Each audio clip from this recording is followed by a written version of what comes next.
La oposición es la herramienta principal para tomar la iniciativa. En este primer videocurso veremos la regla de oro de Botvinnik sobre la teoría del refuerzo del aprendizaje en los finales prácticos de partida. Veremos cómo los campeones del mundo estudian y analizan minuciosamente los finales por más simples que parezcan, sus casillas críticas y su forma precisa, matemática, para coronar.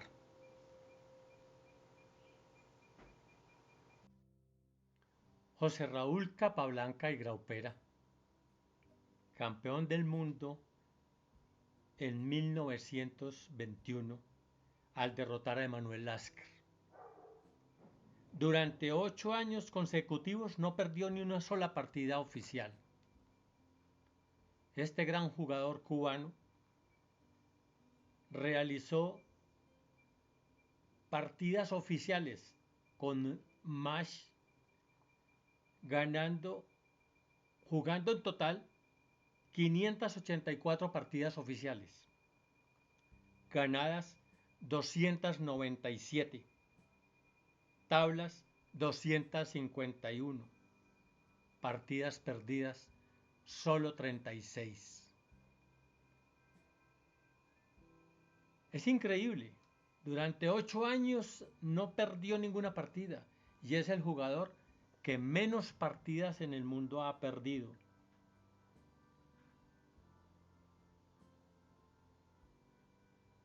En torneos obtuvo el primer lugar 20 veces, el segundo lugar 10 veces. Su peor torneo fue el de Auro 1938, donde obtuvo 4 derrotas.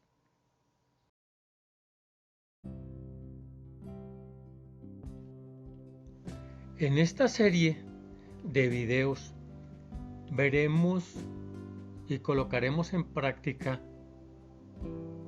las palabras y las enseñanzas del tercer campeón mundial Capablanca. El estudio de los finales son matemáticos y son los que engrandecen a un jugador. Su fuerza se muestra en los finales. La iniciativa se usa tanto para la defensa como para el ataque. El rey en los finales es una de las piezas más valiosas. Quizás vale más que una torre en los finales de partida, al atacar y al defender. Es la única forma, con la oposición, con las diferentes formas de oposición, o en otras palabras, con las diferentes formas de obtener la iniciativa que veremos. ¿Qué es la iniciativa? La iniciativa es el poder colocar el mando, ser el dueño de la posición, dar las órdenes. El que tiene la iniciativa da las órdenes. Normalmente en todos estos finales lo primero que hay que hacer es limitar la libertad del rey contrario. Luego rechazarlo con la ayuda de nuestro rey y la oposición, que no es más que la iniciativa, hacia una parte desfavorable, ya sea para obtener la victoria o para lograr un empate en una posición perdida.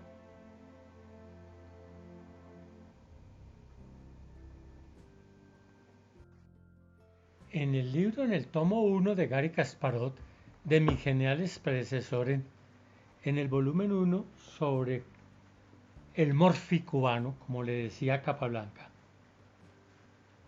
decía: Capablanca poseía una increíble habilidad para ver rápidamente una posición y captar al vuelo sus principales características. Su estilo, uno de los más puros y transparentes en toda la historia del ajedrez. Nos asombra por su lógica, como decía. Si ha pensado en un plan concreto, debe llevarlo a cabo rigurosamente. Este gran jugador posicional era, por así decirlo, un sucesor natural e intuitivo de la escuela de Steines, mientras que Anderson y Chigorin buscaban posiciones accidentales. Escribe Lasker, Capablanca seguía por la lógica de las posiciones fuertes, solo valora aquellas que están bien fundadas, solidez de la posición, precisión sobre un punto débil, y no busca lo accidental, ni siquiera un mate de problema, pero en el momento oportuno descubre y ejerce combinaciones sutiles y de largo alcance.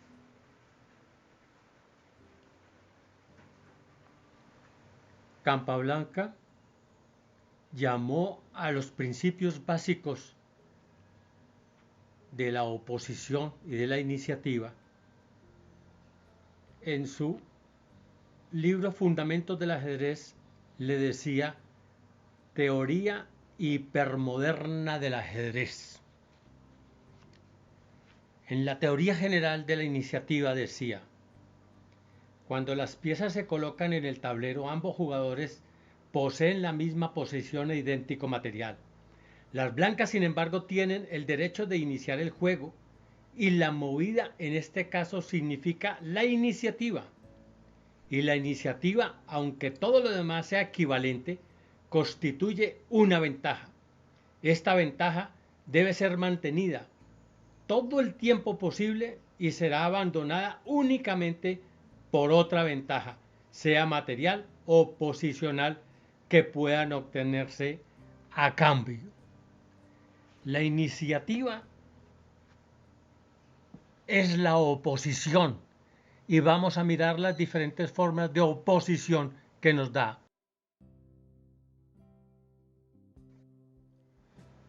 Capablanca decía en la oposición: en la práctica todas ellas son similares. Los reyes se encuentran siempre ubicados en casillas del mismo color, existiendo una intermedia entre ambos, y el jugador que ha movido último tiene la oposición. La oposición puede tomar la forma frontal, directa. También podemos tomar la oposición diagonal contigua, o también podemos tomar la oposición lateral contigua. En la práctica, todas ellas son similares. Recordemos, los reyes deben estar ubicados en casillas del mismo color, existiendo entre ellos una casilla intermedia.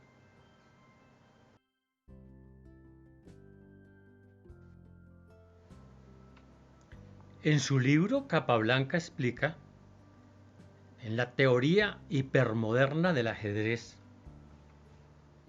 en el numeral 13 sobre la oposición, que si el estudiante se toma el trabajo de mover cada uno de los reyes hacia atrás como si fuera una partida, tanto en la línea frontal, diagonal o lateral, verá que puede denominar la oposición frontal distante, oposición diagonal distante y oposición lateral distante. El tema de la oposición reviste extraordinaria importancia en los finales, y en ocasiones se presentan en las formas más complicadas, las cuales sin embargo pueden ser resueltas matemáticamente. Pero el estudiante debe hacer un examen detallado y conocer las formas simples de la oposición.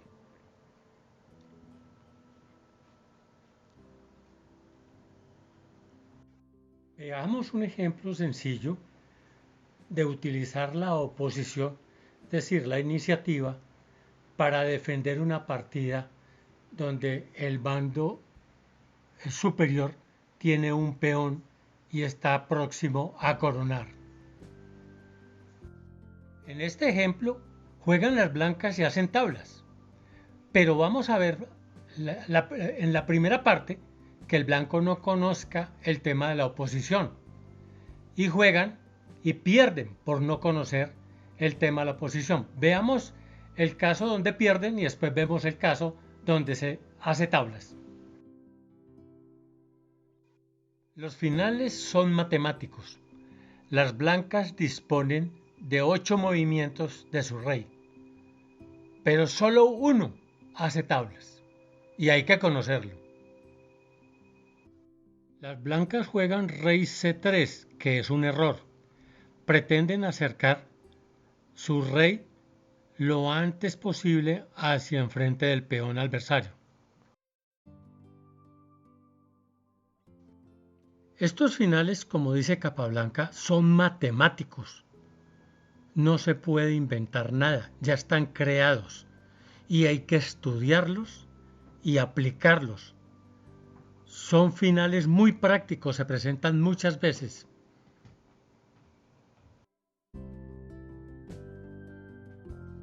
Esta clase de finales prácticos se deben de estudiar matemáticamente y con la teoría de los cuadrantes, analizando la iniciativa por cada bando, cambiando de cuadrante, cambiando de color de las piezas y estudiando el patrón, los patrones modelos.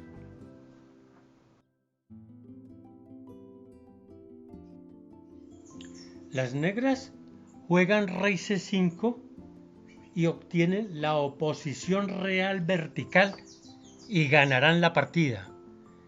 Esta casilla rey C5 también es denominada casillas críticas. Vamos a ir conociendo también el tema de por qué se les llaman casillas críticas a las casillas que son claves para obtener la oposición. Las blancas juegan rey D3, tratando de limitar al máximo las acciones del rey negro. Las negras juegan rey B4.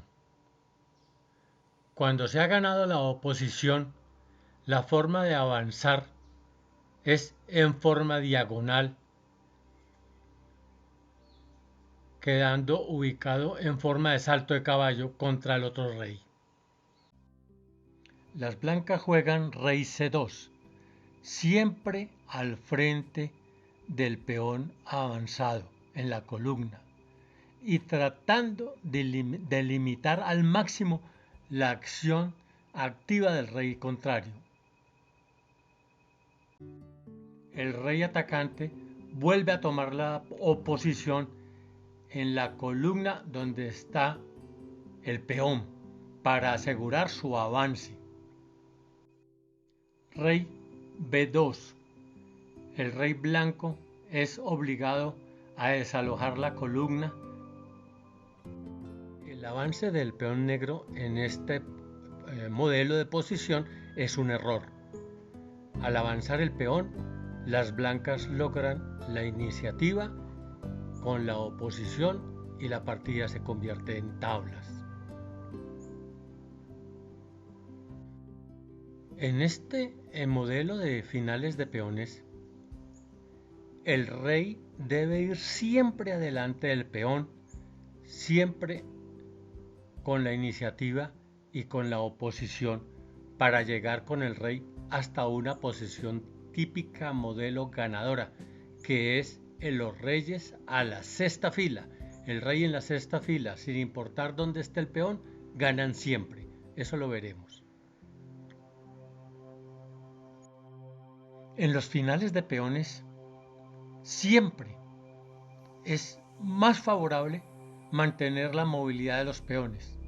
El avance debe realizarse el rey al máximo y siempre dejar libre de movimientos de peones. Son muy útiles. Las negras juegan C5. Veamos este error instructivo. Las blancas analizan que el rey negro pretende penetrar a la casilla D3 para apoyar a su peón. La casilla C2 se convierte en la casilla crítica que está marcada con el 1, que impide este paso. El rey toma la oposición real vertical, toma la iniciativa y la partida se transforma en tablas.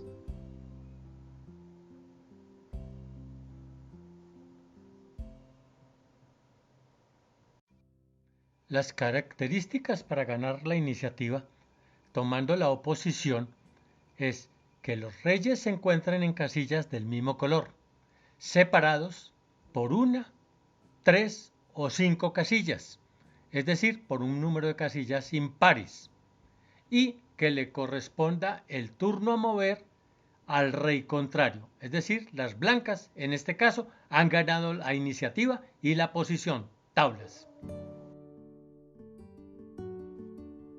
Continuemos con el análisis del avance del rey negro tomando la oposición.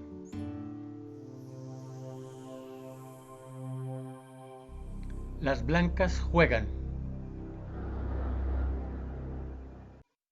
rey B2.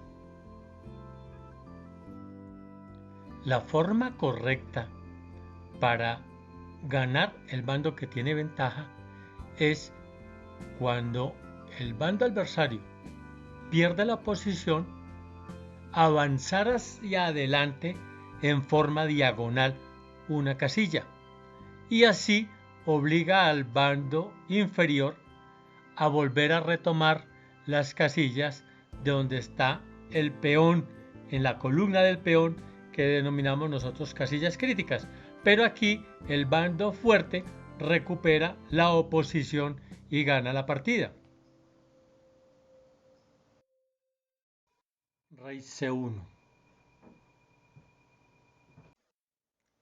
Posición ganadora para el bando negro.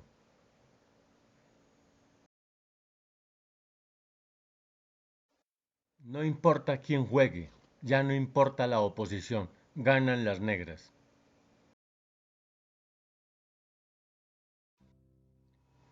Esta posición es la posición modelo típica ganadora. El bando superior gana siempre. Aquí ya no importa la oposición, ni importa quién tenga el turno a mover. Es una posición que debemos de memorizar. Es la posición ganadora. No hay forma de sacar tablas. Es matemáticamente ganadora. Posición ganadora para el bando superior. El rey en cesta gana siempre.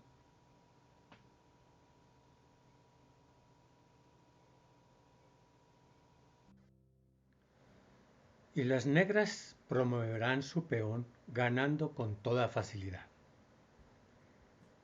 En los finales, que en apariencia son tan simples, Capablanca enseña en su teoría hipermoderna del ajedrez al estudiante las enormes dificultades que deben ser superadas en una partida cuando se enfrenta a un adversario que sabe emplear perfectamente los recursos que encierra la posición defensiva de sus piezas y debe demostrarle a sí mismo la imprescindible necesidad de dedicar toda su atención a estos detalles elementales, simples, que en realidad constituyen el verdadero andamiaje en que se sustenta la maestría del ajedrez. Capablanca nos enseña que la iniciativa más la ventaja de espacio nos darán la victoria. Tenemos que estudiar los modelos simples para entenderlo.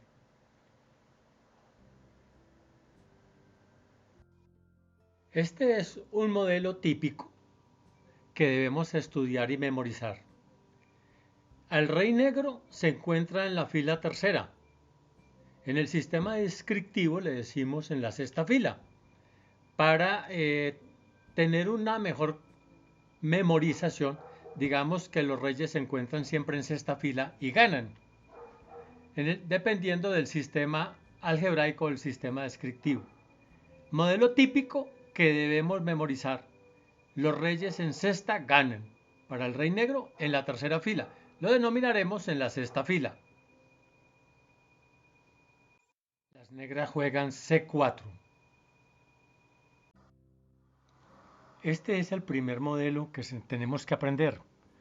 Juegue quien juegue, sin importar la oposición, ganan siempre el bando que esté superior. En este caso, el rey negro está en la tercera fila. Para el rey blanco, estará en la sexta fila. Podemos decir tranquilamente con el sistema descriptivo: el rey negro en sexta fila gana siempre. Veámoslo. En el primer ejemplo, juegan las negras rey D3. Las blancas han ganado la oposición.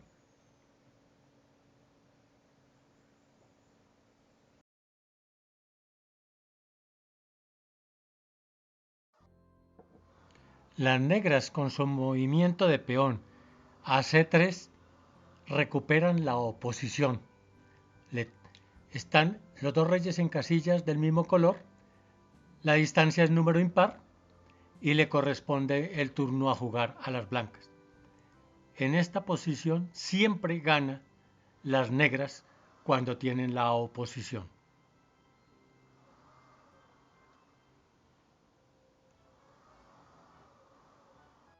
El blanco juega rey C1,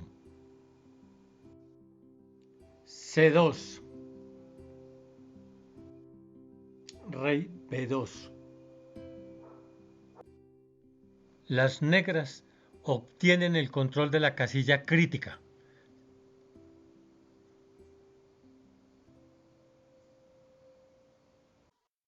Rey B3.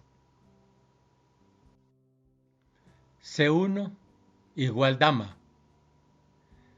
Vamos a ver un poco este final de rey dama contra rey, que muchas veces por el exceso de confianza se nos va el resultado de la partida. Las blancas juegan rey B4 y las negras responden dama C6. Las blancas juegan rey A5. Este modelo nos enseña que no solo debemos estar atentos de nuestras jugadas y de nuestros planes, sino también conocer muy bien los movimientos y los planes del adversario. El adversario, al situar el rey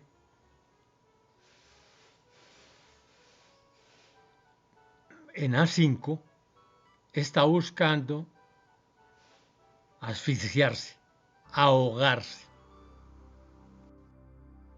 Si nos llevamos dejar por nuestros impulsos y no por el análisis, cometemos un grave error y hemos perdido todo el trabajo que hemos realizado.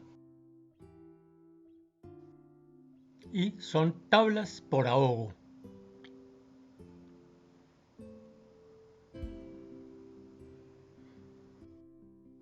Cuidado, con una sola jugada se puede echar a perder todo el trabajo. Continuemos con la teoría.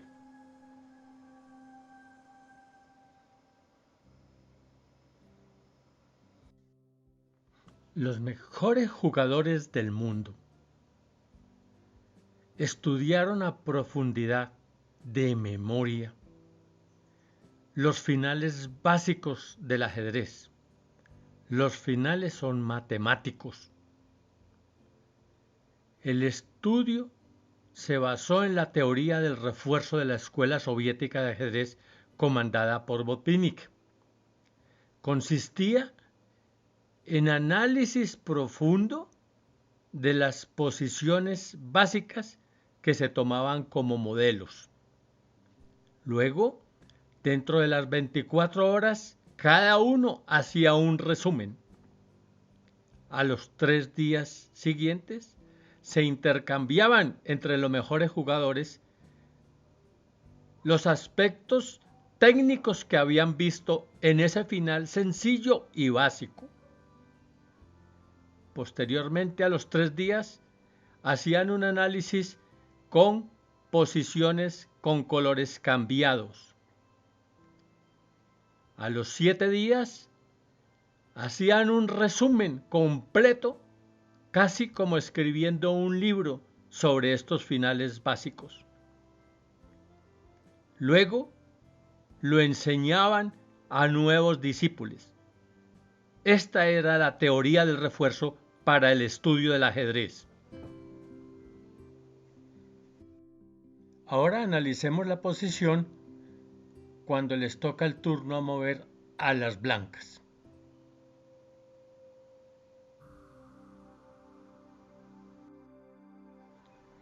Rey de 1. Al mover las blancas, por estar en oposición, se obtiene la iniciativa más fácil y no es sino mover el rey negro en forma de salto de caballo contra el otro rey, es decir, de una casilla diagonal hacia el frente, y obtiene la casilla crítica. Las negras juegan rey b2. Casillas críticas.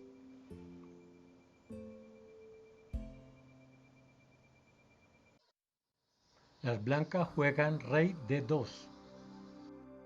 El rey negro, al tener el control de las casillas críticas, no le queda sino la última alternativa, que es avanzar el peón.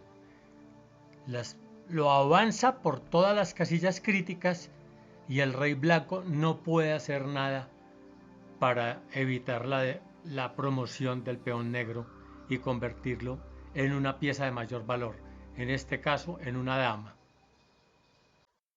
Las blancas juegan rey d1. Las negras juegan c2 jaque. Las blancas juegan rey e2. Con la oposición hemos logrado el objetivo final: llevar nuestro peón hasta la casilla final y coronarlo y transformarlo en una dama, obteniendo la victoria. Las blancas se rinden. Rey y dama contra rey es un final técnico sencillo. La oposición nos sirvió para obtener la iniciativa. Con la iniciativa controlamos las casillas críticas que logran llevar a feliz término la promoción del peón y transformarlo en una pieza de mayor valor para obtener la victoria. La oposición es una herramienta para obtener la iniciativa, y la iniciativa es para lograr el fin que se persigue.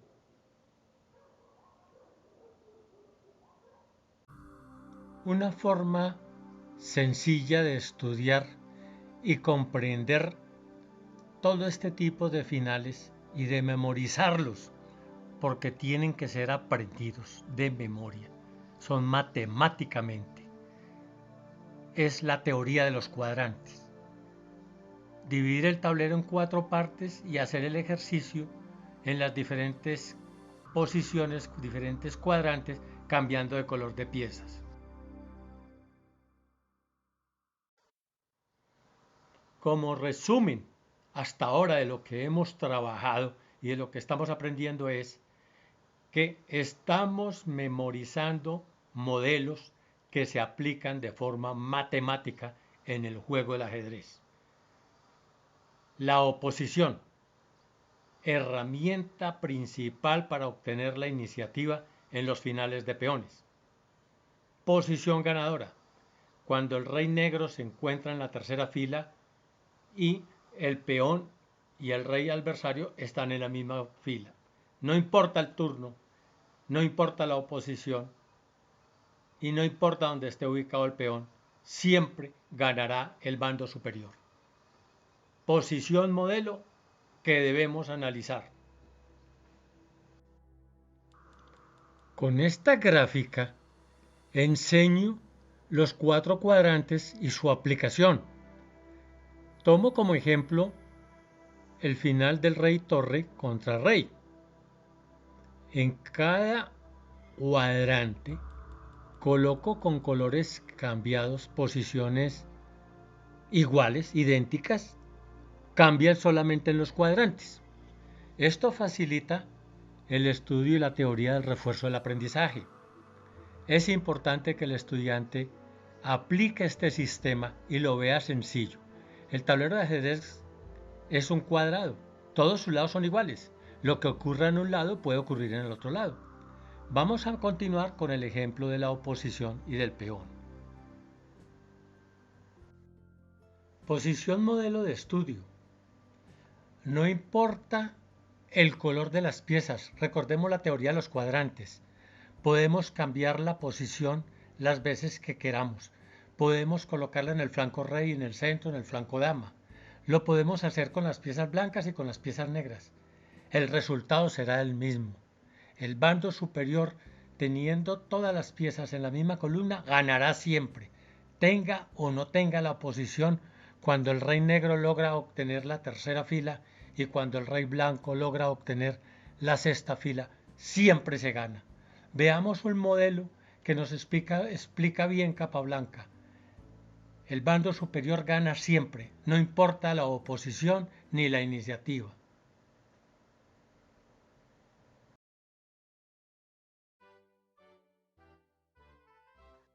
En este modelo podemos decir que es idéntico al que ya estudiamos. La diferencia es que está en la columna E. El rey blanco está en la sexta fila. El peón blanco y el rey adversario también están en la misma columna. Y recordemos que el rey en cesta gana siempre, no importa se tenga o no se tenga la oposición. En este caso juegan las blancas y ganan. Es el modelo que ya habíamos estudiado. Nos limitaremos simplemente a dar unas pequeñas explicaciones y ver el ejemplo en la teoría de los cuadrantes, cambiando de columnas, cambiando de color y cambiando la posición del peón.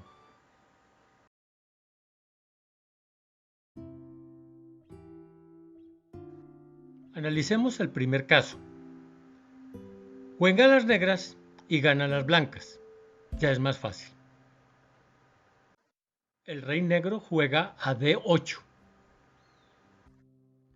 Las blancas, con la retirada del rey, controlan la casilla F7 por ocupación y controlan las casillas críticas por amenaza, que son E6, E7 y E8, lo que les da el objetivo a cumplir, que es llevar su peón hasta la casilla E8 para transformarlo por una pieza de mayor valor que pueda ganar técnicamente, una dama o una torre.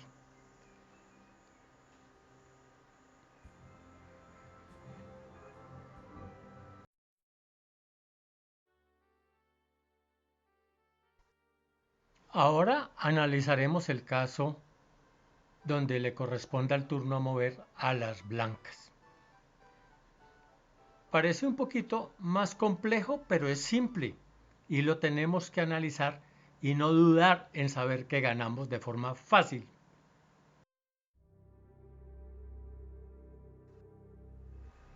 Reforcemos la ley en este modelo.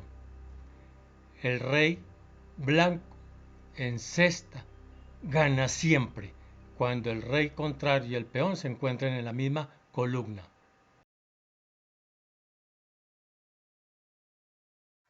El rey blanco mueve a D6. El negro mueve rey D8 y toma la oposición. Esta es, digamos, la posición visual que ocasiona grandes dificultades a los jugadores. No nos debemos de preocupar porque el blanco tiene cómo recuperar la oposición.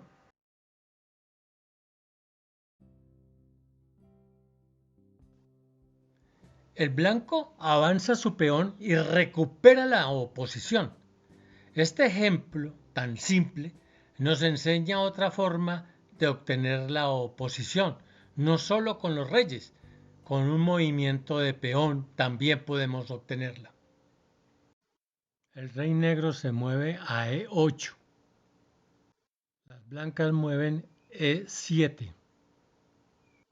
Las negras juegan rey F7.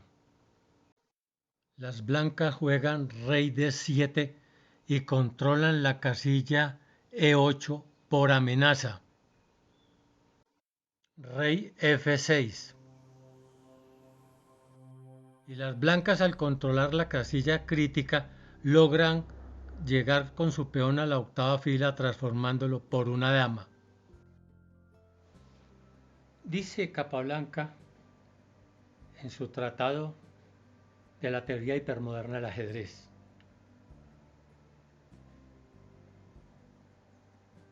presentaremos ahora un modelo para que el lector pueda ver cómo se llega a la coronación. Aquí daremos pocas explicaciones con el fin de que el estudiante consiga llegar al éxito por medio de su propio esfuerzo, ya que debe tenerse muy en cuenta que nadie puede aprender cómo jugar bien al ajedrez con solo el estudio de un libro.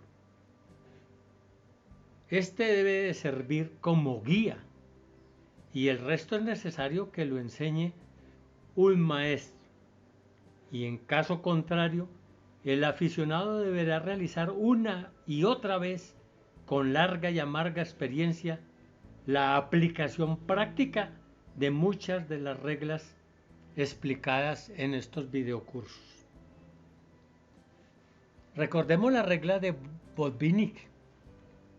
Estudiamos un tema, lo revisamos en 24 horas, luego en 7 días, luego en 15 días y por último lo enseñamos. Esto nos fijará el concepto. Los primeros jugadores de ajedrez del mundo, Philidor, Morphy, empezaron a estudiar el funcionamiento fundamental, básico de cada una de las piezas. Philidor encontró que el peón es el alma del ajedrez. El primer campeón del mundo, el segundo campeón del mundo, el tercer campeón del mundo, fue el que más énfasis hizo sobre el trabajo de la valoración del estudio de los peones y de los finales de peones y la función de las piezas. Posteriormente, todos los campeones del mundo iniciaron sus estudios de ajedrez más o menos en esta forma que estoy explicando, conociendo, aplicando unas leyes, la oposición, la iniciativa, un modelo, cómo se repite ese modelo, y ampliaron el estudio con todas las posibilidades del mismo modelo, como lo veremos a continuación. Vamos a dar un ejemplo cómo estudiaron los campeones del mundo.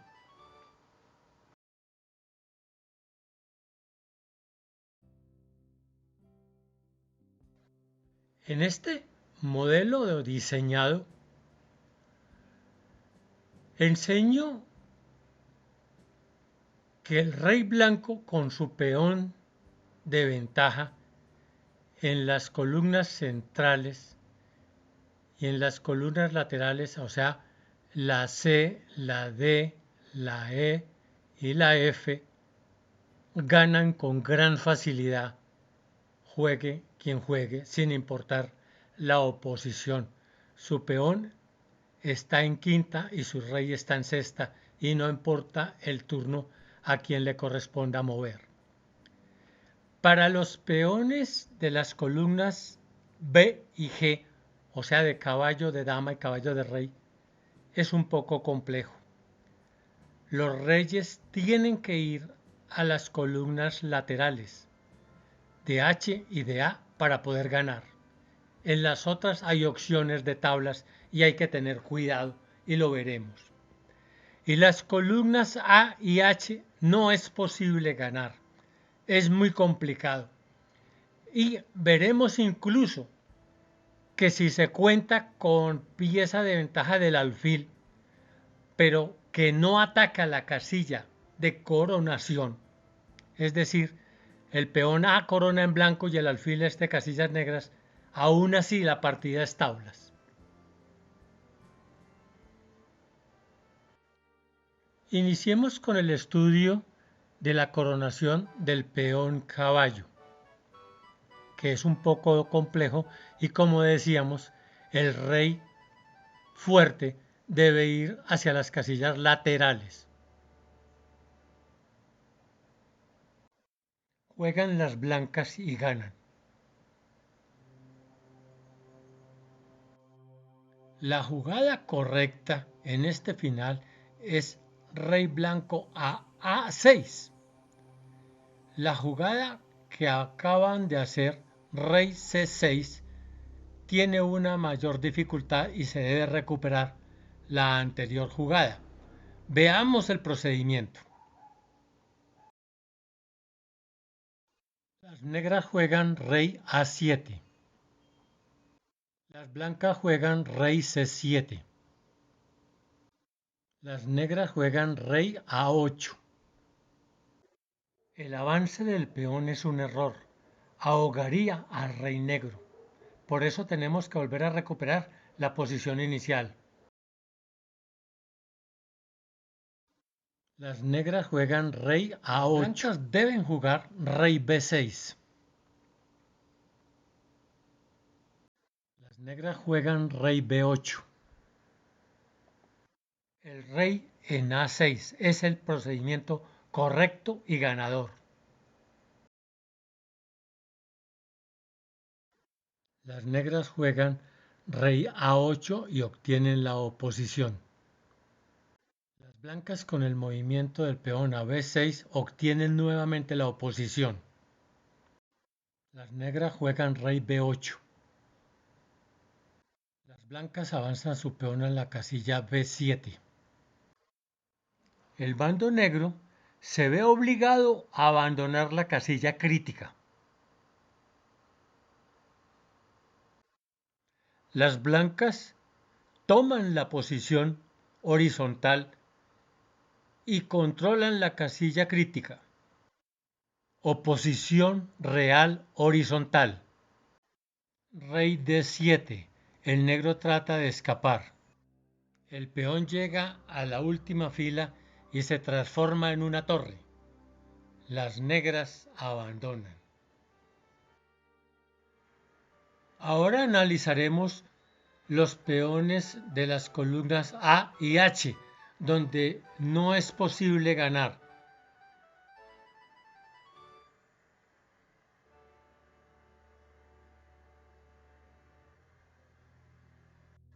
En esta posición, sin importar a quién le corresponda el turno a mover, la partida siempre será tablas por ahogo, por no existir la posibilidad de que el blanco controle la casilla crítica de A8. Estamos analizando que la única forma para poder ganar es controlar esta casilla, A8. La casilla A8 es la casilla crítica y la podemos controlar por amenaza, ya sea por la casilla B8 o A7 o de forma directa, pero no es posible. El rey negro mueve la casilla B8. Rey B6 tomando la oposición.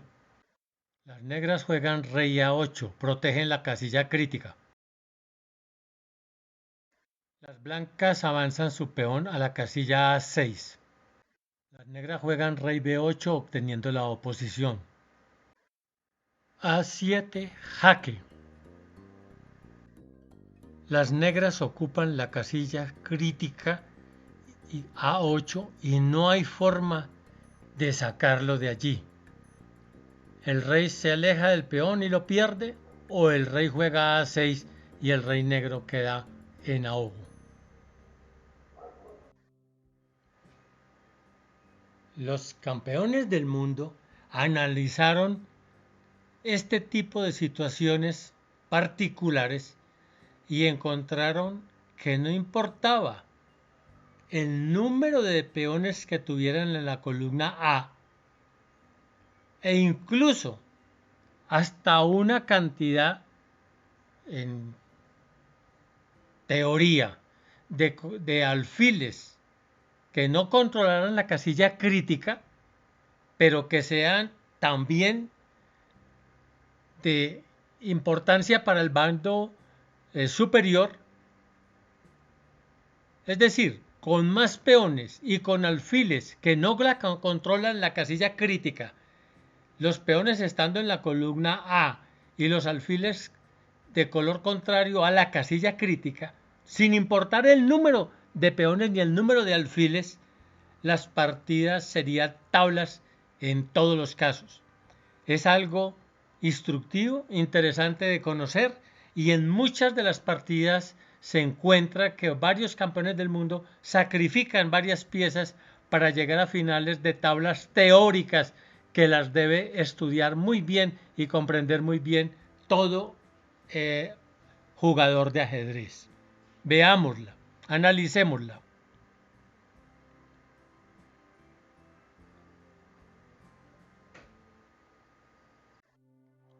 Agregamos un peón de más en la columna A y un alfil para las blancas que no la controla la casilla crítica. Es decir, el alfil se mueve por casillas negras y la casilla crítica es de color blanca. La partida seguirá siendo tablas a pesar de la supremacía de material.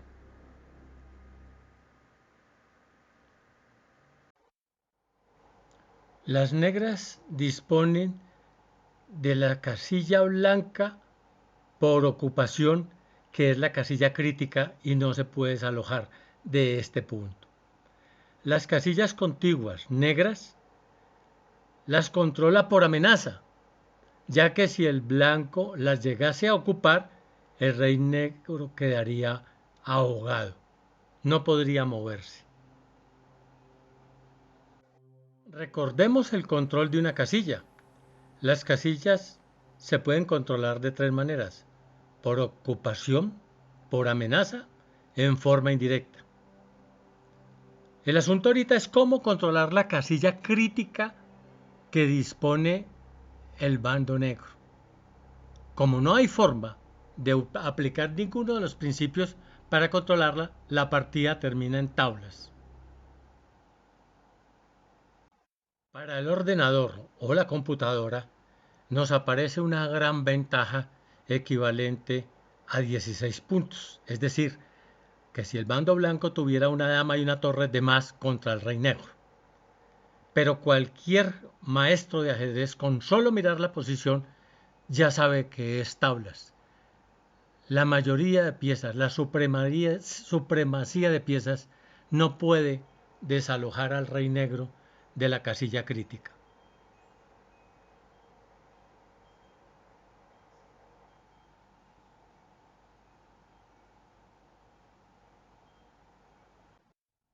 Las piezas blancas pueden controlar las casillas contiguas de la casilla crítica.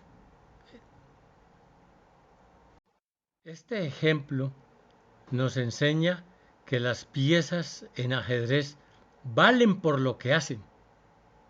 Solo bastaba tener un peón en cualquiera de las otras columnas que no fueran la A ni la H para ganar.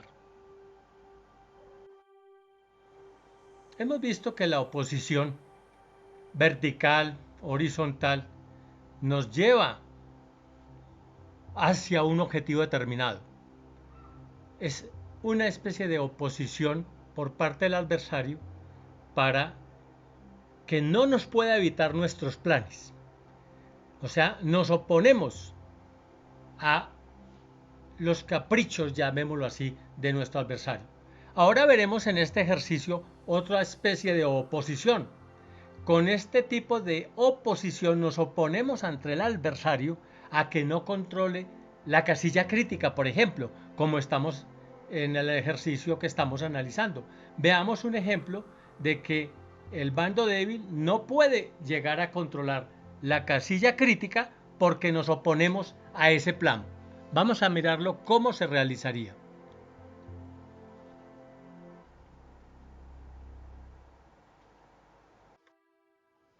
Conocemos que la casilla crítica es la que está marcada con el número 1, corresponde a H8.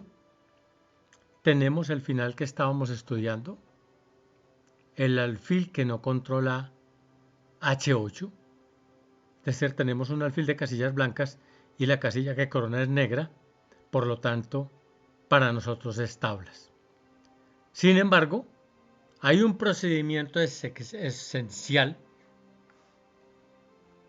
que las opciones disponibles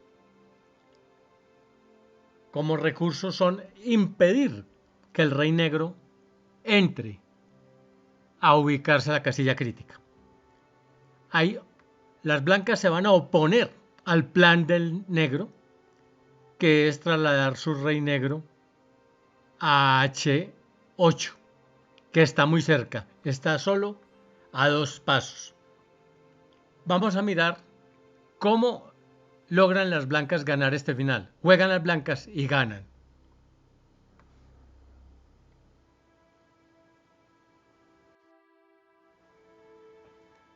Como ya conocemos el plan defensivo del negro, que consiste en ocupar a toda velocidad la casilla crítica, establecemos la función de las piezas del bando atacante. El alfil controla las casillas blancas y no puede cambiar de diagonal, seguirá controlando casillas blancas. Es su función. El peón, en cambio, tiene que ser adelantado para que controle las casillas negras, las casillas adyacentes a la casilla crítica. Mientras que estas dos piezas cumplen las funciones de coordinación espacial, las blancas controlan casillas blancas, las negras controlan las blancas, el peón controla las casillas negras. El rey, mediante la oposición, va a alejar el rey de esta zona para él controlar por amenaza la casilla crítica y así poder coronar el peón. Veamos el procedimiento, que es simple. Juegan las blancas y ganan. Movimiento justo. El peón ubicado en H6 controla por ocupación la casilla negra y por amenaza la casilla G7.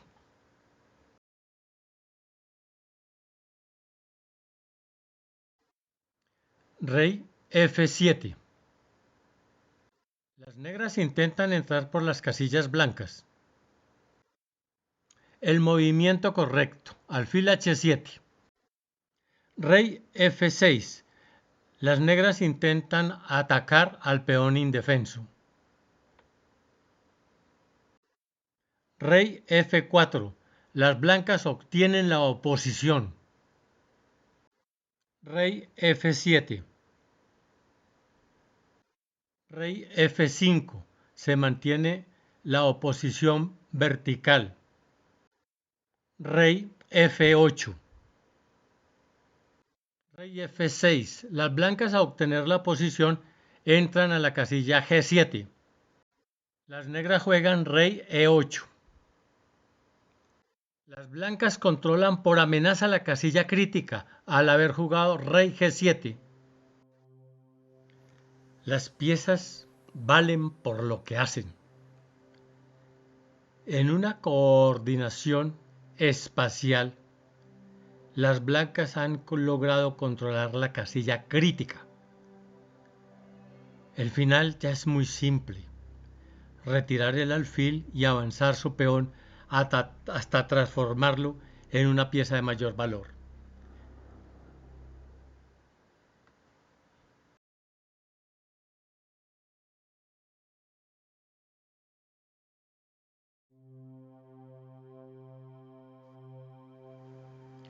Las blancas coronan una dama y las negras abandonan.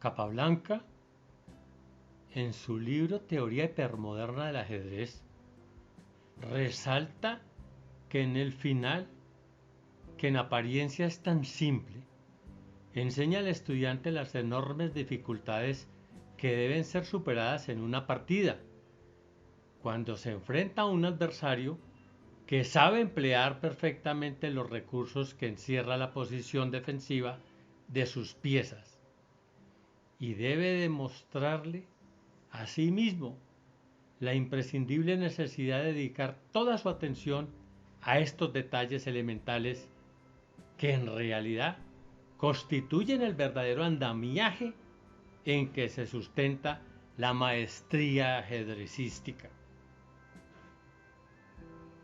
Palabras sabias de José Raúl Capablanca que hoy están en plena vigencia. Debemos iniciar siempre el estudio por los finales más sencillos y comprenderlos.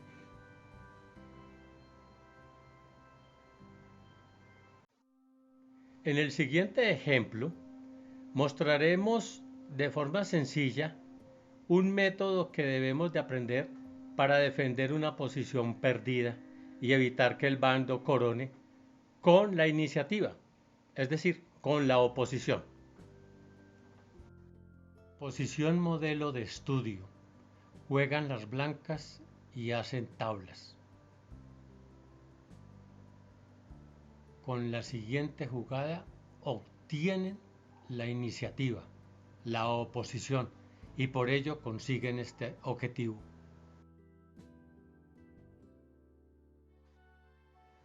Decíamos que las blancas tienen 8 movimientos. De esos 8, solo uno hace tablas. ¿Cuál es ese movimiento?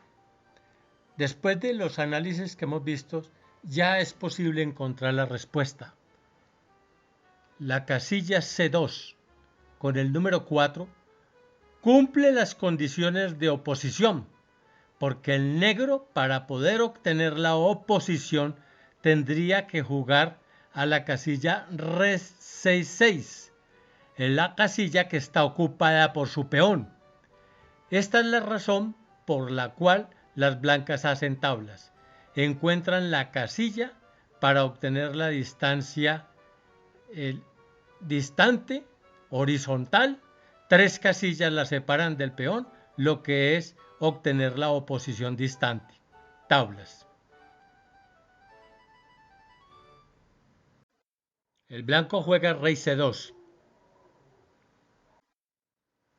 Las negras juegan rey E5. Con este movimiento las blancas obtienen la oposición virtual diagonal cercana.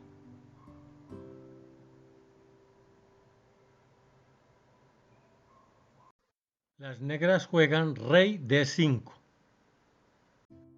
Ahora las blancas transforman la oposición virtual diagonal en la oposición real vertical. Las negras juegan rey C5. Las blancas mantienen la oposición real vertical.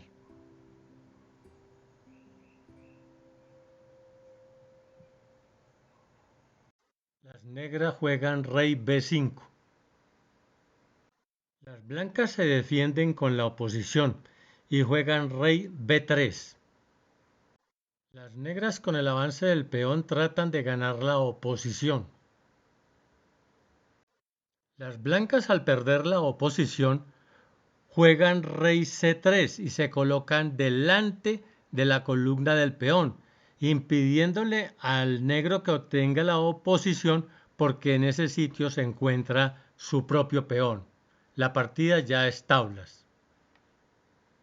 Las negras avanzan su peón a C4. Las blancas juegan rey C2.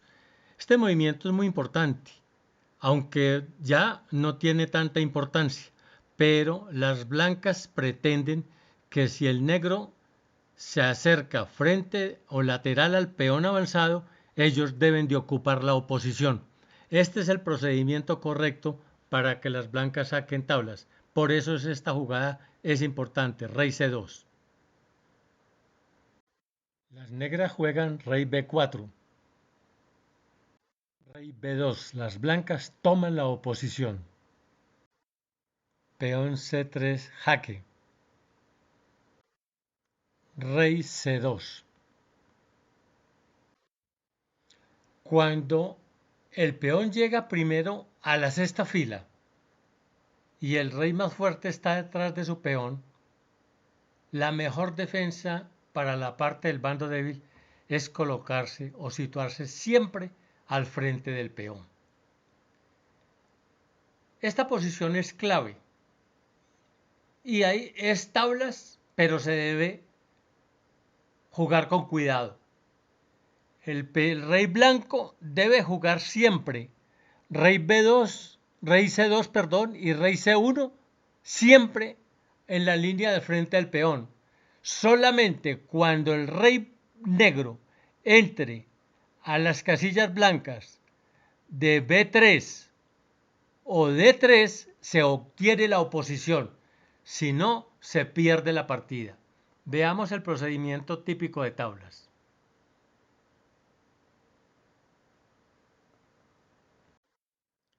Rey B2 a C1 es el único movimiento que hace las tablas. Rey D3. Las blancas juegan rey D1 obteniendo la oposición. La oposición vertical es la única que les permite obtener las tablas.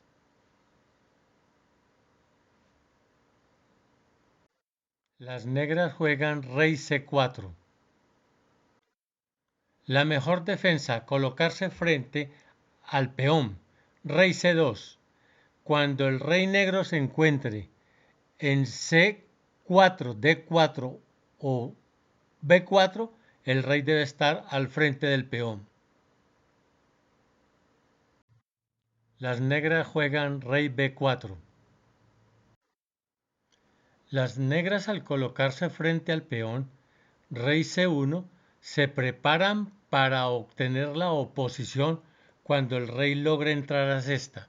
Esa es la clave para el éxito de obtener las tablas. Las negras juegan rey B3. Rey B1 tomando la oposición. C2, jaque. Las blancas juegan rey C1. Las negras juegan rey C3. El rey blanco no tiene ningún movimiento permitido y la casilla donde está no está siendo atacada. Tablas por ahogo.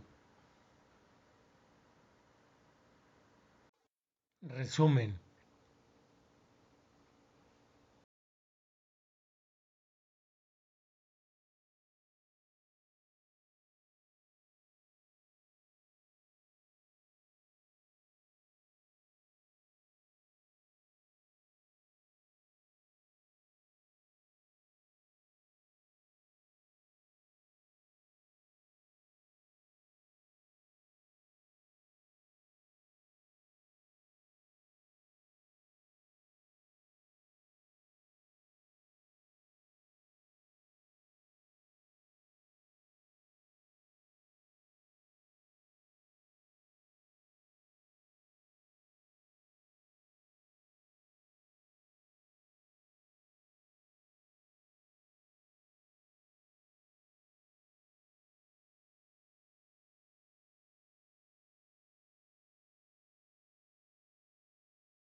mantenerte informado, suscríbete a mi canal. El link: Maestro Internacional FIDE Daniel Rodríguez Pineda.